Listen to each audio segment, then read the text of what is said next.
Dr. Lim See, Director General, Financial Supervisory Service, Mr. Ahmed Al-Zuwaidi, Deputy Head of the Mission, Embassy of the State of Qatar, Seoul, Mr. Nasser Al-Mawali, Deputy Head of the Mission, Embassy of the Sultanate of Oman, Mr. Talal Rashid Al-Mansour, Deputy Head of the Mission, Embassy of the State of Kuwait, Mr. Kim Jin-soo, Korea Arab Society, distinguished guests, fellow bankers, ladies and gentlemen. It's my pleasure and privilege to be an integral part of this interesting and exciting evening. As Dr. mentioned, extraordinary set of changes happening in the world. Even after 8 years of financial crisis, we haven't achieved sustainable growth in the world economy. The global growth, as measured by IMF, is 3.1% for the year 2017, which is less than 2008 or even 2009. Financial economies are still converting as real. Real economies are redefining the scope and performance. Communism has changed. Capitalism is altering its form and substance.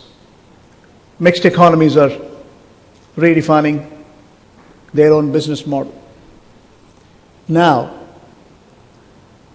with a new set of change in face of the politics, economic nationalization is a new coin. It was globalization to nationalization, economic nationalization. It was deregulation to re-regulation. Now back again, deregulation. Dodd-Frank Act has been questioned. It's not only new American administration has come out with change in policy measures. You have Brexit, extraordinary set of changes happening in the world. We don't know the fate of French elections, whether it is going to be converging on economic nationalization or globalization. We don't know. Global growth apart, global trade is less than half of the global GDP. Last year, we reported 1.7% as global trade. Ideally, it has to be double of the GDP. Global sustainability now is getting redefined. The Millennium Development Goal by the United Nations is now sitting as Sustainable Development Goals. Eradication of extreme poverty, gender equality, universal health care, universal education, and again, protecting the maternal health, ensuring terminal illness is not sporadic in the world.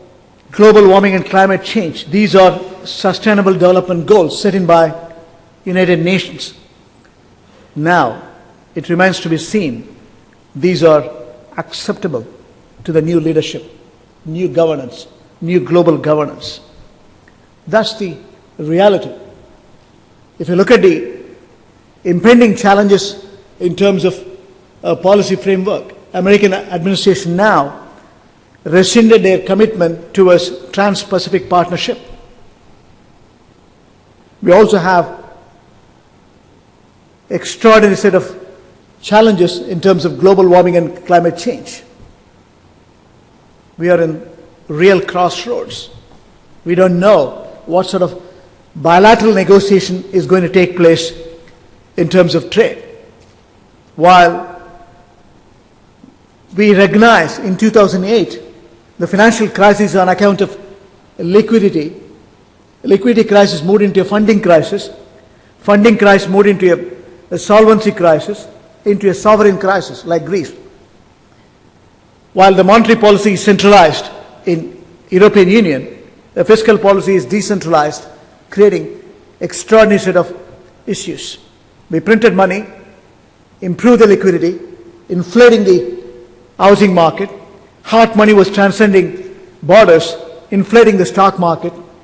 Today, money supply is put to rest in America. Interest rate hike is contemplated. Now, it remains to be seen, sustainable America can we generate. While we have heterogeneous policy making in terms of monetary prudence, America is not printing money. European Central Bank still prints money. Britain still prints money. Bank of England prints money. Abenomics in Japan to inflate the Japanese economy that was invented in 2012.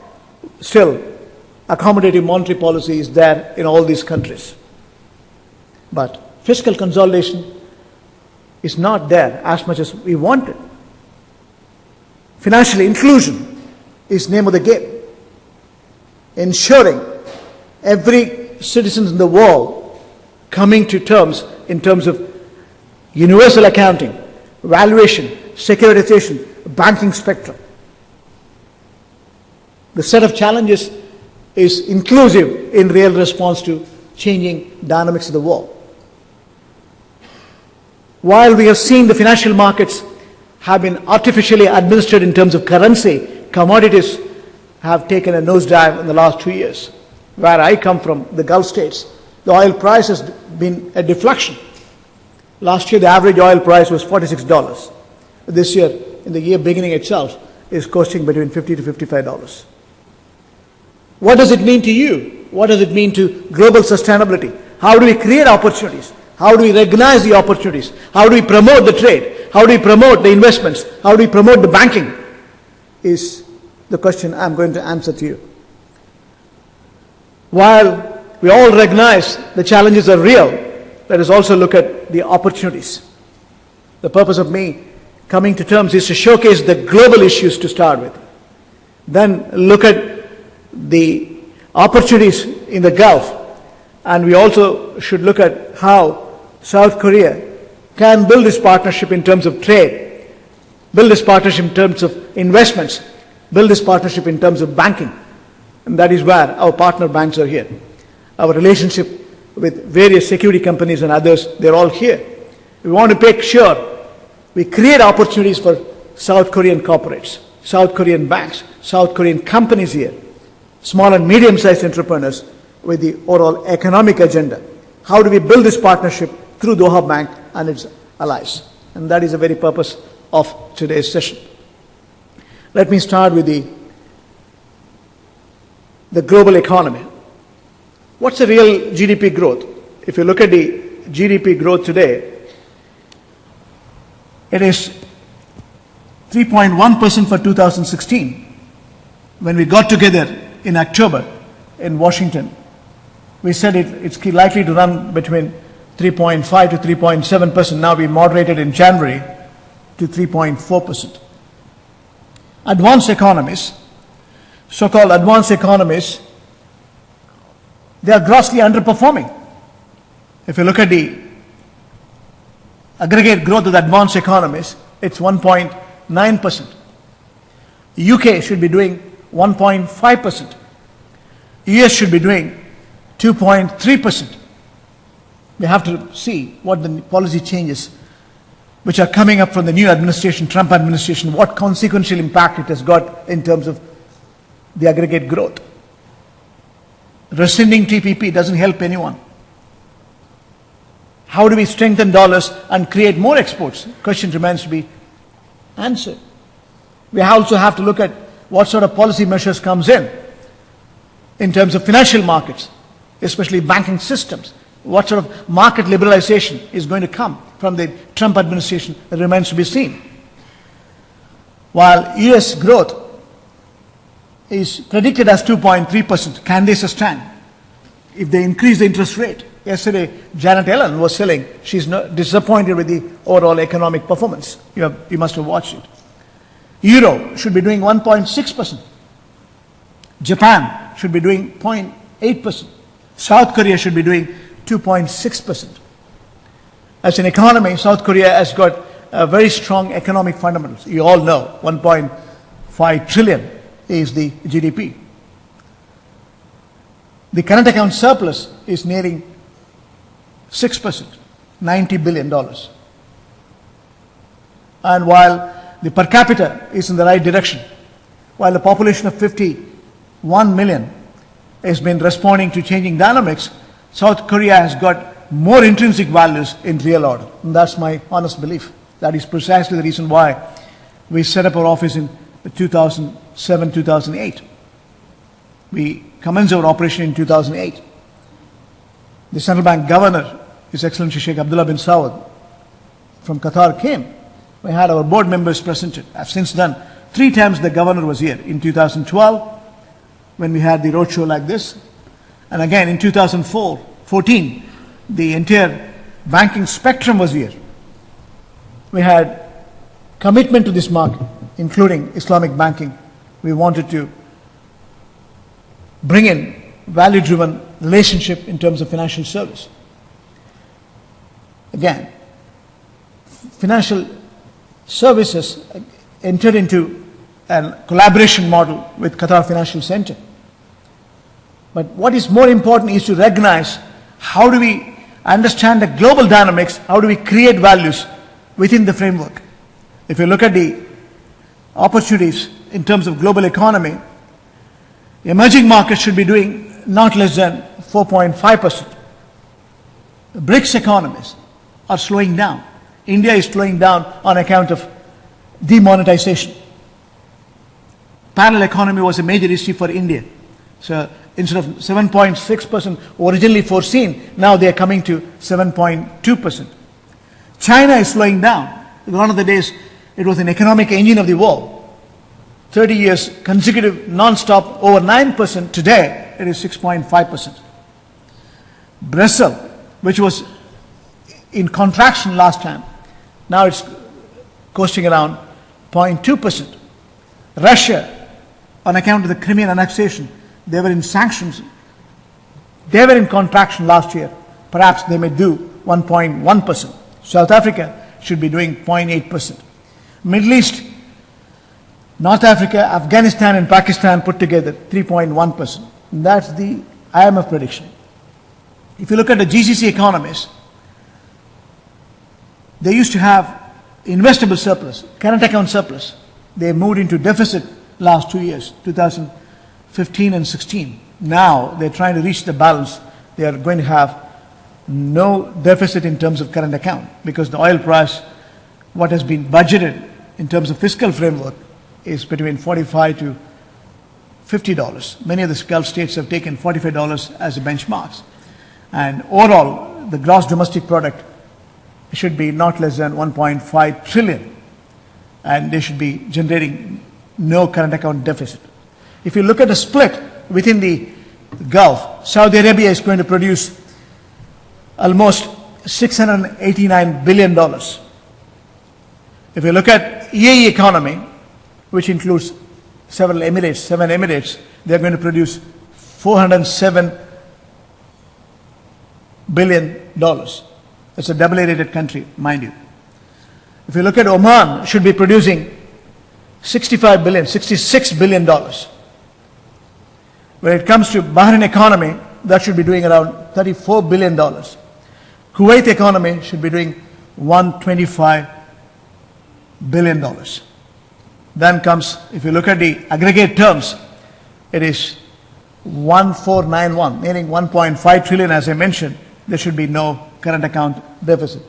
Taking oil at 45, now the oil is over $50. Brent is quoting today $55, and US crude is quoting around $50 to $53 per barrel. That's a positive sign. If you look at the Qatar economy in specific terms, where we come from, Qatar economy is a double A-rated economy. Doha Bank itself is an A-rated bank. If you look at the GDP growth, it's projected at 3.4%. It can move from 3.4 to 3.6%. And productivity in real terms is not less than $171 billion. When it comes to population of 2.6 million, and current account should be a marginal surplus. There cannot be any deficit anymore. Gone are the days when we used to have 16 consecutive years we were coasting along with current account surplus, investable surplus. Last 2 years have been a deficit. But still, fiscal deficit. We are going to spend a lot of money in terms of urban development, non-hydrocarbon growth. Hydrocarbon growth is marginalized, but the non-hydrocarbon growth is here to move forward. And this is the hallmark of the high quality living. It's very modernized in real terms. Many of my good friends from South Korea has visited Qatar, Doha.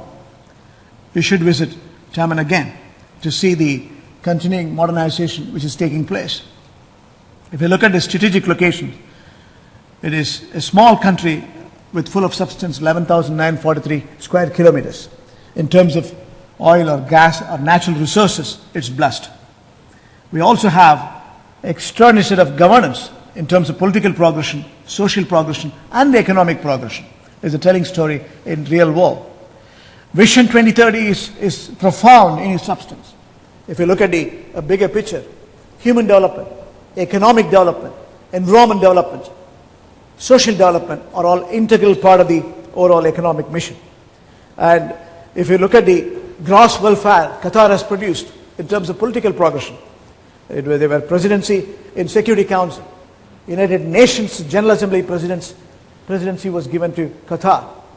And when it comes to social progression, world-class education, Cornell, Texas A&M, Virginia Common, name it, Georgetown, Carnegie Mellon, plenty of world-class educational institutions, aggregation in Qatar Foundation, a very successful social progression.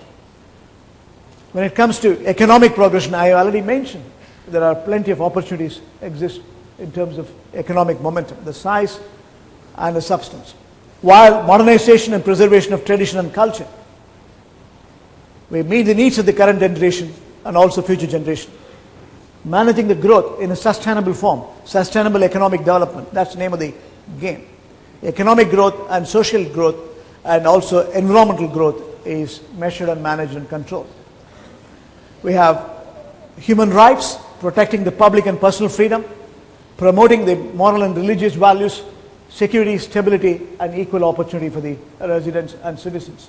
That's why, in essence, the 4 pillars of national vision, human development, social development, economic development, environment development, are all integral part of the overall scene. When it comes to fiscal scene, what's the fiscal scenario in Qatar? Qatar has put a very strong budget. Government expenditure, if you look at it, a government is going to have fiscal deficit. Fiscal deficit is going to be a very important development. They're going to spend money. They're going to spend money more than the revenues because they have to build the airports phase 2. They have to build the stadiums. They have to build the roads. They have to build the rail. They have to build modernization in multiple form and substance. And we have very strong financial stability, and the budget deficit is incidental to have a balanced books by additional borrowings. If you look at the Qatar and South Korea bilateral opportunities, which is the subject of today, it is important that you all understand why I am here, why various relationships whom we know, we are all here to promote the bilateral trade, bilateral investments, bilateral banking. And that is the very purpose of creating opportunities. What are the opportunities? In Gulf term, GCC as a whole, we have 56 billion, almost 57 billion is the bilateral trade. Import from South Korea is 14.3 billion. Exports from the Gulf is 43 billion, oil, gas, and petrochemicals. Now, if you look at Saudi Arabia, the single largest bilateral trade, it's around 21.4 billion. That's on account of export of oil. That is significant, and a significant portion of the energy security comes from the Gulf states. And import from South Korea is around 5.7 billion. Exports to South Korea on account of oil and gas and petrochemicals is 15.7 billion. Total trade is around 21 billion. Saudi Arabia is very, very important for Korea. 30% of the crude oil for Korea, South Korea, comes from Saudi Arabia, who is a top trading partner in the Middle East. Korean investment in Saudi Arabia reached $1.3 trillion. Similarly, Saudi investment in South Korea, 1.1 trillion. Construction, energy, petrochemicals, healthcare are the primary sectors of the two countries' cooperations. Korean companies can help building the Saudi market. They run a fiscal deficit. They're going to have a very strong modernization. I'm going to show the projects in a minute. If you look at the investment protection between these two countries, there are plenty of cooperation and opportunities to recognize. When it comes to the United Arab Emirates, it's another country which has got a very strong presence with South Korea.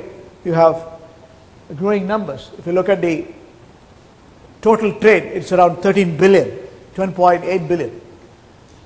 UAE exports oil and petrochemicals, 6.9 billion. Import from South Korea is 5.9 billion. Look at the details.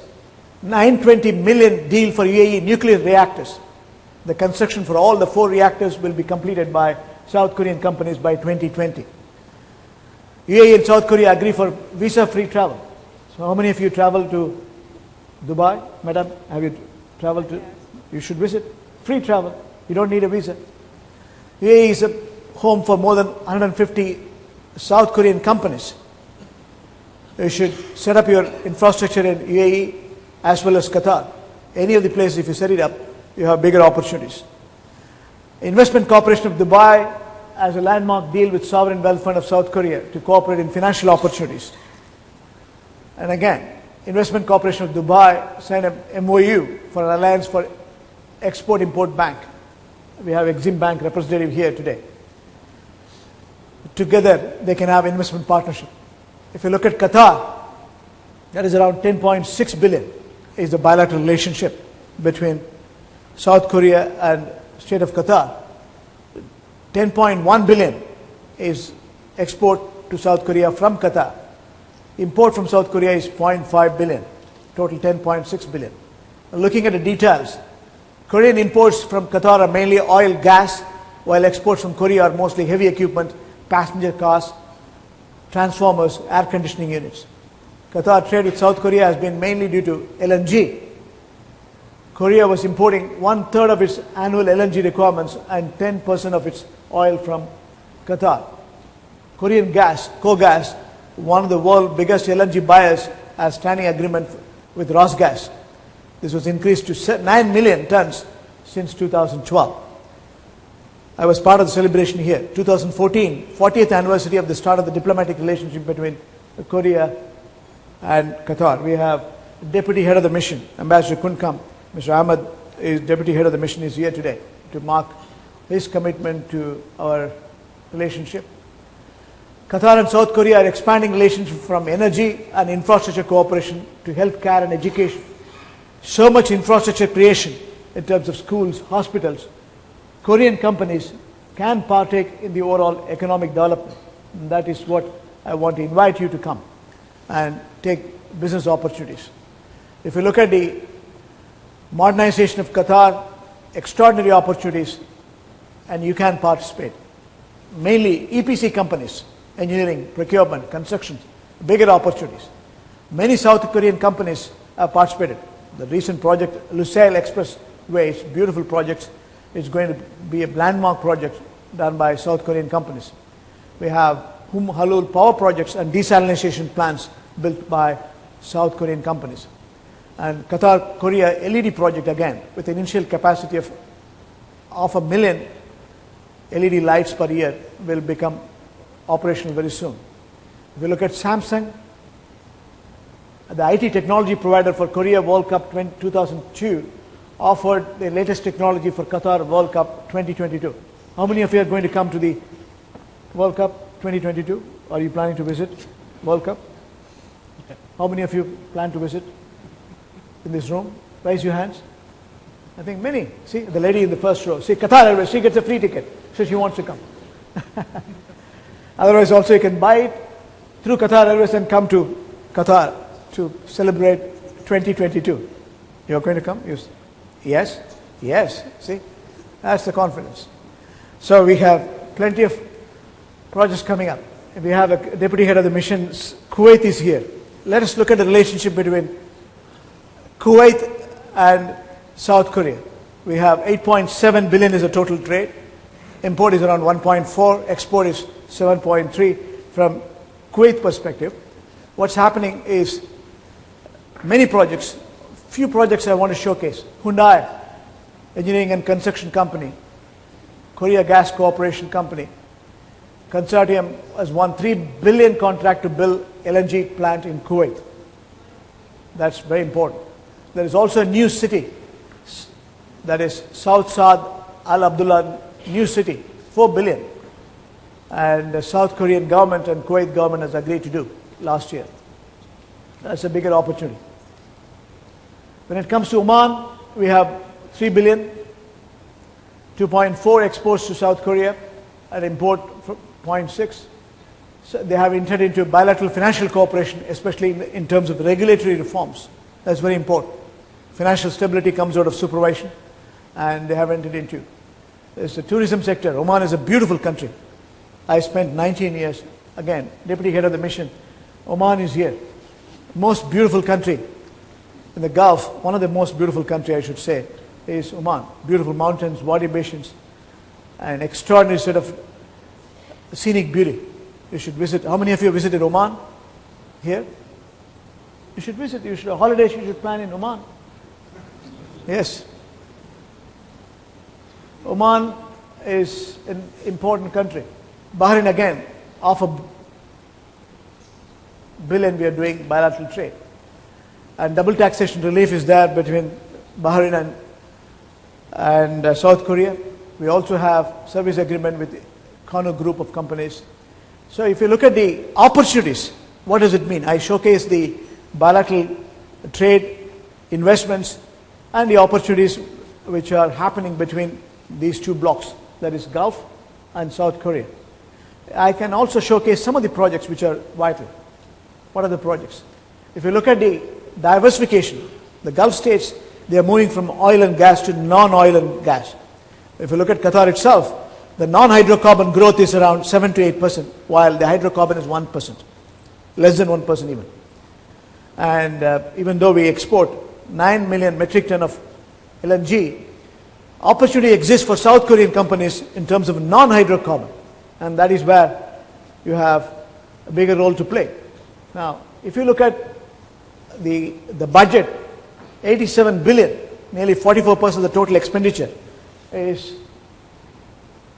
on the non-hydrocarbon side. Healthcare, hospitals, 24.5 billion, representing 12.3% of the budget.